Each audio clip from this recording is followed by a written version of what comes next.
Alors donc on accueille dans les studios Suzanne Letombe, référente des projets culturels de l'association Portemine, et Marie Forquet, directrice de l'association. Bonjour. Bonjour. Bonjour.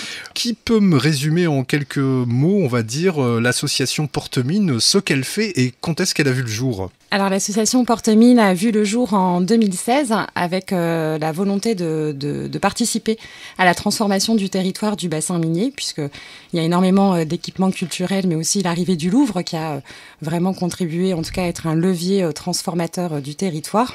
Et l'idée, c'était de pouvoir créer des tiers-lieux, donc des lieux où il va se passer tierce chose, avec à la fois une volonté économique, puisque l'idée c'était vraiment de créer un modèle économique un peu hybride et qui va permettre justement de financer des projets socioculturels participatifs avec les habitants. Et on travaille même plus que sur la participation des habitants, on aimerait l'inclusion des habitants et comment dans un projet pluriel et coopératif, on amène tout le monde à participer à la transformation d'un territoire. Donc l'association s'est implantée en 2016 dans une maison d'ingénieurs des mines, donc les très grandes maisons que les ingénieurs possédaient, dans le quartier du 12-14, donc qui est situé à Los-Angeles, mais vraiment sur la frontière de Lens.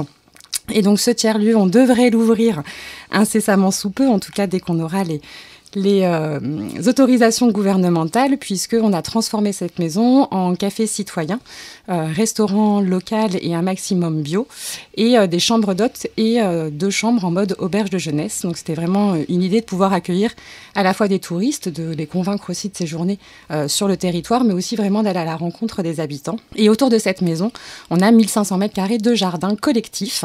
Donc ce jardin est vraiment ouvert à tous. On fait à la fois des ateliers de jardin et de sensibilisation dans l'idée aussi de redonner aux habitants l'envie de jardiner, de cultiver, voire même d'échanger des légumes entre eux. Mais on invite aussi de nombreux collectifs d'artistes à venir prendre possession justement des espaces extérieurs.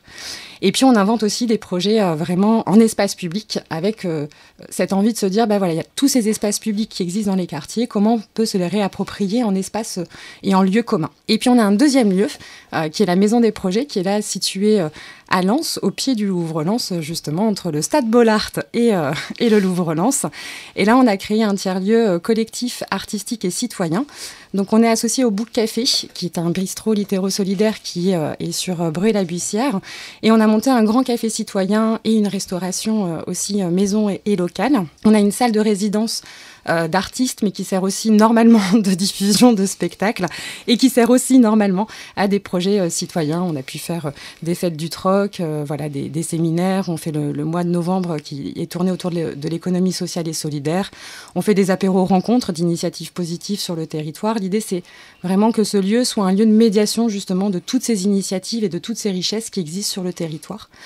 Et on a une salle bidouille et récup sur lesquelles on prête aussi des outils, on fait des ateliers participatifs, on a un atelier cinéma, on a un hub famille avec Indelab, donc c'est vraiment un petit Fab Lab, mais vraiment mis pour les familles. On a des salles de séminaires pour pouvoir aussi accueillir les entreprises, et l'idée c'était d'organiser comme ça une petite économie. Et donc quand vous consommez dans nos lieux, vous contribuez du coup au financement de projets participatifs. Le monde de la culture est largement impacté par cette crise sanitaire. Est-ce que vous pourriez éventuellement, chacune votre tour, me dire votre définition de la sauvagerie dans le monde culturel ou de l'ensauvagement dans le monde culturel ?